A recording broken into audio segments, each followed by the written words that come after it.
कंकाल का रहस्य। चौरा गांव के खेतों में इन दिनों खुदाई का काम चल रहा था। असल में इसी गांव से होकर एक अच्छी सड़क गुजरनी थी, इसलिए यहाँ खुदाई शुरू की गई थी। अचानक एक दिन खुदाई करने वाली मशीन से कुछ टकराता है। बाद में जब खोजबीन की जाती है तो वहाँ से 2 कंकाल मिलते हैं। पुलिस गांव के लोगों से पूछताछ शुरू करती है। आप लोगों को क्या लगता है ये किसके कंकाल हो सकते हैं?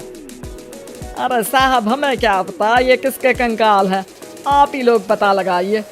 हम लोग तो बहुत ज्यादा डरे हुए हैं। हाँ, हमारी फॉरेंसिक टीम अभी आ रही है। ये बताओ कि इस गांव के रहने वाला कोई जोड़ा गायब तो नहीं ना? क्योंकि शुरुआती जांच में तो ये बात सामने आ रही है कि एक कंकाल किसी पुरुष का है तो एक किसी महिला का। साहब, हमें तो बहुत डर लग रहा है। ऐसे कंकाल मिलने का मतलब गांव के आसपास ही किसी की हत्या हुई है या फिर किसी को जलाकर मार डाला गया है। हाँ साहब, हम अपने परिवार को लेकर बहुत ही ज्यादा परेशान हैं। देखिए, आप लोगों की परेशानी हम समझ सकते हैं, लेकिन आप लोगों को पुलिस का सहयोग करना होगा, क्योंकि आपके सहयोग के बगैर हम ये पता नहीं लगा सकते हैं कि आखिर ये किसके कंकाल है और इनकी हत्या किसने की। ठीक है साहब, गांव के लोग आपका पूरा सहयोग करेंगे। हाँ साहब, पूरा सहयोग करेंगे। तो फिर ठीक है, हम अपनी जांच शुरू कर देते हैं। कुछ दिन बाद जांच रिपोर्ट आ जाती है। पता चलता है कि ये कंकाल करीब 20 साल पुराने हैं, यानी 20 साल पहले किसी जोड़े की हत्या कर शव को यहाँ पर दबा दिया गया था। इंस्पेक्टर राघव, ये बताओ कि 20 साल पहले की मर्डर मिस्ट्री क्या आप सुलझ सकती है? हाँ सर, क्यों नहीं, लेकिन अब सबूत और गवाह काफी मिट गए होंगे।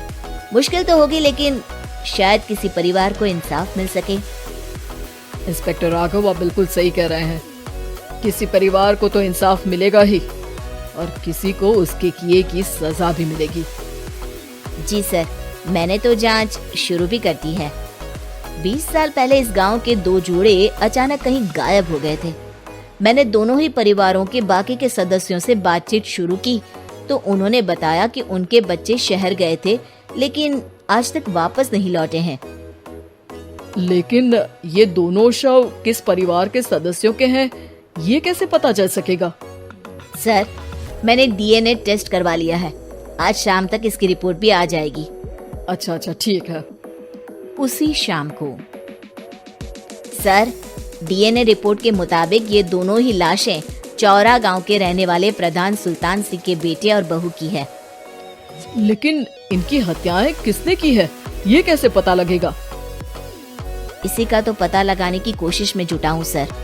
आज सुल्तान सिंह से मिलने भी जा रहा हूँ। मेरा बेटा और बहू तो मेरे लिए सिर्फ यादों में ही रह गए थे। हमें उनकी लाशें तक नहीं मिल सकी थी। आज 20 साल बाद उनके कंकाल मिले हैं। मैं अब किसके लिए जीऊं?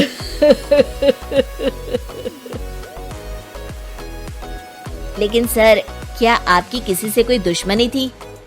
अपने बेटे बहू की हत्या के लिए आप किसे जिम्मेदार मान रहे हैं? अब मैं किसका नाम बोलूं? मेरी तो किसी से दुश्मनी नहीं थी, बस मेरे बेटे बहू को कोई वापस ला पाता।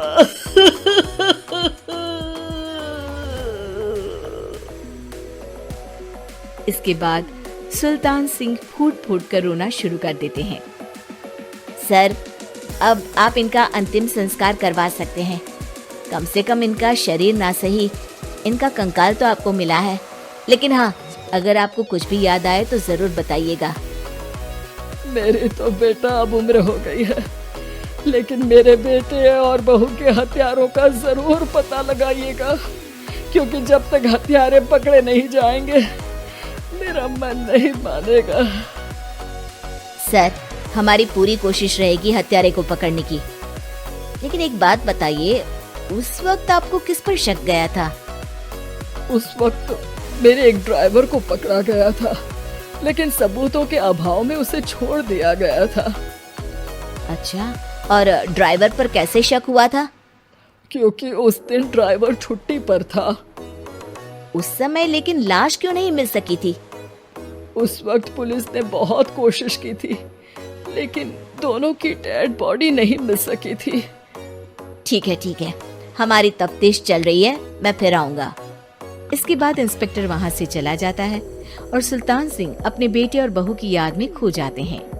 कुछ दिन बाद सुल्तान सर, एक बात बताइए, जब आपके बेटे बहू की हत्या हुई थी, उसी के आसपास आपके ही गांव का रहने वाला एक और जोड़ा उसी वक्त गायब हो गया था ना? हाँ सर, अलका और अभिषेक, वो भी मेरे बच्चों जैसे ही थे। तो फिर वो कहाँ है? उनका भी आज तक पता नहीं चल सका, लेकिन बताते हैं कि कुछ साल पहले अभिषेक को गांव के ही किसी आदमी ने मुंबई में देखा था, लेकिन फिर वो गायब हो गया। यानी अभिषेक और अलका की हत्या नहीं हुई थी, बल्कि उन्होंने किसी वजह से खुद ही गांव छोड़ दिया था। हाँ, हो सकता है, क्योंकि अभिषेक मेरे बेटे संतोष का अच्छा दोस्त था और उसका मेरे घर भी आना जाना लगा रहता था। हो सकता है कि उसने मेरे बेटे और बहू के बारे में सुन लिया हो और ये गांव छोड़ दिया हो सकता है। उनके परिवार का कोई अब नहीं रहता क्या इस गांव में? अब तो कोई नहीं रहता। एक चाचा थे, लेकिन उन्होंने भी अपना पुश्तैनी मकान बेच दिया है। वो भी अब कहीं शहर में ही बस गए हैं। ओह, अभिषेक और अलका के बारे में भी पता लगाना होगा। हो सकता है कि वही इस हत्या के बारे में कुछ बता सके। हो तो सकता है, लेकिन वो बेचारे तो खुद ही वक्त के मारे थे, वो क्या बताएंगे। फिर भी सर, जब केस दोबारा खुला है तो जांच तो करनी ही पड़ेगी, और इस बार तो लाशें भी बरामद हुई है। कुछ दिन तक लगातार तफ्तीश चलती रही। एक दिन थाने से सुल्तान सिंह को फोन आता है। हाँ, कौन बोल रहा है? सर, मैं कांस्टेबल तुलाराम बोल रहा हूँ थाने से। आपको थाने आना पड़ेगा। थाने? लेकिन क्यों? सर, किसी की पहचान करवानी है। अच्छा ठीक है, मैं दोपहर तक पहुंचता हूँ। सुल्तान सिंह दोपहर में थाने पहुंचता है। कई पुलिस के अधिकारी वहां मौजूद रहते हैं। सर, आपके बेटे की हत्या का रहस्य आज शायद सुलझ जाए। अच्छा इंस्पेक्टर राघव, पर वो कैसे? सर, उस आदमी को देखिए, क्या वही अभिषेक है? सुल्तान सिंह की आंखों में हैरानी से आंसू आ जाते हैं। हाँ सर, यही अभिषेक है। ये आपको कहाँ से मिला? सिर्फ अभिषेक ही नहीं, बल्कि इसकी पत्नी अलका भी इसके साथ है। मैडम, जरा अभिषेक की पत्नी को लाइए। जैसे ही अलका को पेश किया जाता है, सुल्तान सिंह जमीन पर गिर जाते हैं। सुल्तान सर, क्या हुआ आपको? आप अलका को देखकर गिर क्यों गए? सुल्तान सिंह सर पकड़कर बैठ जाते हैं। ये अलका नहीं, बल्कि ये तो मेरी बहू रितु है। पूरा थाना एक दूसरे का मुंह देखने लगता है। क्या? इसके बाद हर किसी को दो कंकाल और हत्या का रहस्य समझ में आ गया। अभिषेक और रितु ने मिलकर संतोष और अलका की हत्या की थी और लाश को जमीन के नीचे दबा दिया था।